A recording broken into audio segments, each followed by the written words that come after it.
आपण माने road side रे थिबा जलखिया दोकानी ठारू आलू तरकारी निश्चय खाइथिबे। से आलू तरकारी सांगरे गरमा गरम पूरी बरा इडली बहुत ही टेस्टी लगी थाए।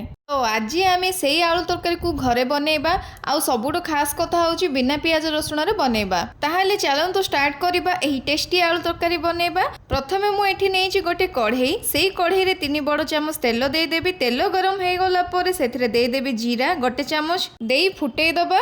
अदा और कंचा लंका को भल भाबरे छेचिकी देई देबी। आपण माने जेतिकी हिसाब रे राग खाइबे सेही हिसाब रे आपण माने देबे। जदी पिला माने खाइबे ताहाले कम राग देबे। तो एबे आमे फ्लेम को लो टू मीडियम रे रखिकी अदा को आमे टिके हल्का कलर आसिला पर्यंत भाजी नेबा। अदा जदि भल से भाजी हेबनी एई तरकारी टेस्ट भल हेबनी, कंचा कंचा अदार स्मेल आसीबो। एबे देखंतु आमर अदा एठी भल भाबरे भाजी हेई जाईची। एमिति ही भाजीबे, अधिका डार्क करिकी भाजीबेनी नहेले पिता लागिबो। तो भाजी हेई गला परे अदा आमे एठी देई दबा 3टा मीडियम साइज रो टमाटो को मो काटिकी देई देबी। आपण माने चाहिले टमाटो को ग्राइंड करिकी देई परिबे, किंतु टमाटो को काटिकी देबा द्वारा आलू तरकार टेस्ट भल आसीबो। एबे आमे टमाटो रे स्वाद अनुसार लूण ऐड करि दबा। एई समय रे किछि भृसंग पत्र मु ऐड करि देबी। टमाटो को देई साला परे भल भाबरे टमाटो को तेल रे टिके कसी देबा 5 मिनिट पर्यंत। एठी देखंतु हमर टमाटो केते बढ़िया भाबरे कसी हेई जाईची। एही समय रे मु प्रथमे गोटे चामच हल्दी गुंड आ ता सहित मु देई देबी गोटे चामच काश्मीरी रेड चिली।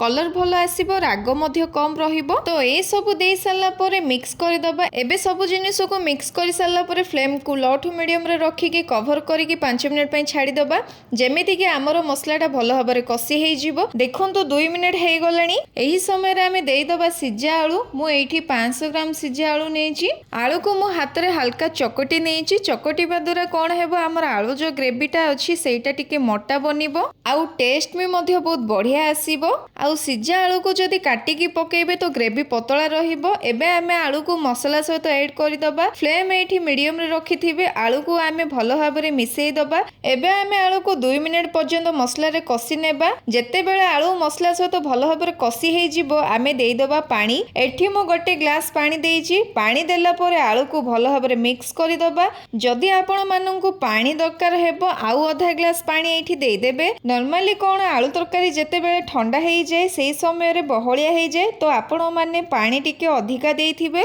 तो आपण जदी बेसी ग्रेवी रखिबा को चाहुचंदी ताहाले अधिका टिके पानी देई देबे। एबे सब मिसेई सारला परे आमे कवर करि दबा। 5 मिनिट पई छाडी दबा मीडियम फ्लेम रे रखिकी। तो एबे देखंतु मु लो टू मीडियम फ्लेम रे 5 मिनिट पर्यंत छाडी थिली। एबे हमर आलू तरकारी रेडी हेई जाईची। कलर देखंतु केते बढ़िया आसीची। आ एटा ठंडा हे गला परे ना आहुरी बढ़िया कलर आसीबो। एबे आउ किछि हमकु देबा दरकार नाही, बस एठी हमर रेडी हेई गला गरमा गरम आलू तरकारी। आपण माने एहाकु भात, रुटी, परोटा, पूरी जेमिति कि इडली सहित मध्य सबुथिरे खाई परिबे। बहुत टेस्टी लगे। एठी देखंतु पूरा ग्रेवी पतला अछि। एटा जेते बेले ठंडा हेई जिवो मु आपण माननकु देखौची। एबे देखंतु एटा ठंडा हेई जाईची, पूरा बहलिया हेई जाईची, आउ टिके कलर आसी जाईची।